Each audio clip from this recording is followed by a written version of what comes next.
आप सबको जय मसीह की। आज का वचन निर्गमन अध्याय 10। फिर यहोवा ने मूसा से कहा, फिरौन के पास जा, क्योंकि मैं ही ने उसके और उसके कर्मचारियों के मन को इसलिए कठोर कर दिया है कि अपने चिन्ह उनके बीच में दिखलाऊं, और तुम लोग अपने बेटों और पोतों से इसका वर्णन करो कि यहोवा ने मिस्रियों को कैसे ठट्ठों में उड़ाया और अपने क्या क्या चिन्ह उनके बीच प्रकट किए, जिससे तुम यह जान लोगे कि मैं यहोवा हूँ। तब मूसा और हारून ने फिरौन के पास जाकर कहा, इब्रियों का परमेश्वर यहोवा तुझसे इस प्रकार कहता है, तू कब तक मेरे सामने दीन होने से संकोच करता रहेगा? मेरी प्रजा के लोगों को जाने दे कि वे मेरी उपासना करें। यदि तू मेरी प्रजा को जाने न दे तो सुन, कल मैं तेरे देश में टिड्डियाँ ले आऊँगा, और वे धरती को ऐसा छा लेंगी कि वह देख न पड़ेगी, और तुम्हारा जो कुछ ओलों से बच रहा है उसको वे चट कर जाएंगी, और तुम्हारे जितने वृक्ष मैदान में लगे हैं उनको भी वे चट कर जाएंगे, और वे तेरे और तेरे सारे कर्मचारियों, यहाँ तक कि सारे मिस्रियों के घरों में भर जाएंगे। इतनी टिड्डियाँ तेरे बाप दादों ने या उनके पुरखाओं ने जब से पृथ्वी पर जन्मे तब से आज तक कभी न देखी। तब वह मुड़कर फिरौन के पास से बाहर चला गया। तब फिरौन के कर्मचारियाँ उनसे कहने लगे, वह जन कब तक हमारे लिए फंदा बना रहेगा? उन मनुष्यों को जाने दे कि वे अपने परमेश्वर यहोवा की उपासना करें। क्या तू अब तक नहीं जानता कि सारा मिस्र नष्ट हो गया है? तब मूसा और हारून फिरौन के पास फिर बुलवाए गए, और उसने उनसे कहा, चले जाओ, अपने परमेश्वर यहोवा की उपासना करो। परंतु वे जो जाने वाले हैं कौन कौन हैं? मूसा ने कहा, हम तो बेटे बेटियों, भेड़ बकरियों, गाय बैलों समेत वरन बच्चों से बूढ़ों तक सब के सब जाएंगे, क्योंकि हमें यहोवा के लिए पर्व करना है। उसने इस प्रकार उनसे कहा, यहोवा तुम्हारे संग रहे। यदि मैं तुम्हें बच्चों समेत जाने देता हूँ, देखो तुम्हारे मन में बुराई है। नहीं, ऐसा नहीं होने पाएगा। तुम पुरुष ही जाकर यहोवा की उपासना करो। तुम यही तो चाहते थे। और वे फिरौन के सम्मुख से निकाल दिए गए।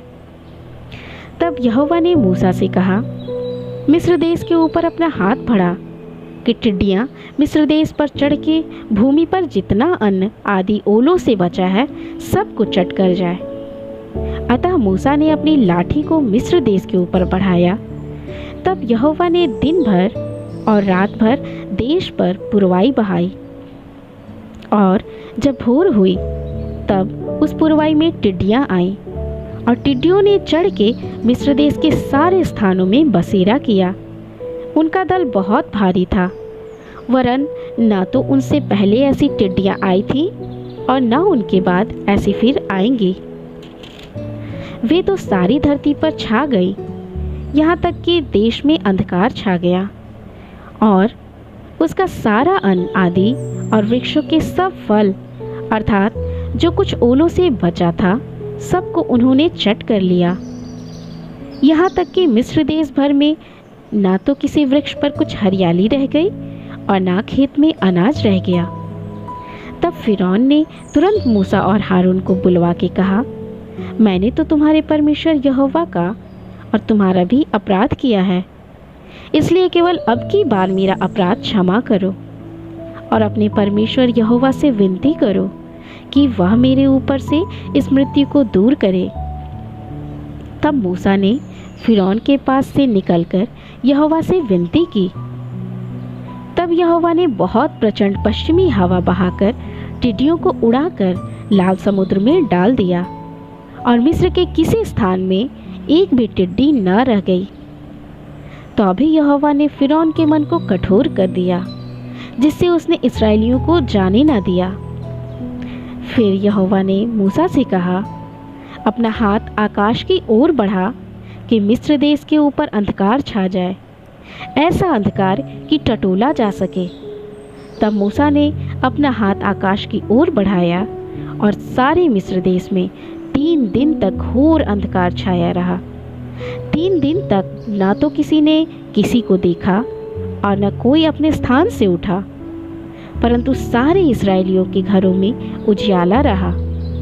तब फिरौन ने मूसा को बुलवाकर कहा, तुम लोग जाओ, यहोवा की उपासना करो, अपने बालकों को भी संग ले जाओ, केवल अपने भेड़ बकरी और गाय बैल को छोड़ जाओ। मूसा ने कहा, तुझको हमारे साथ मेल बलि और होम बलि के लिए पशु भी देने पड़ेंगे, जिन्हें हम अपने परमेश्वर यहोवा के लिए चढ़ाएं।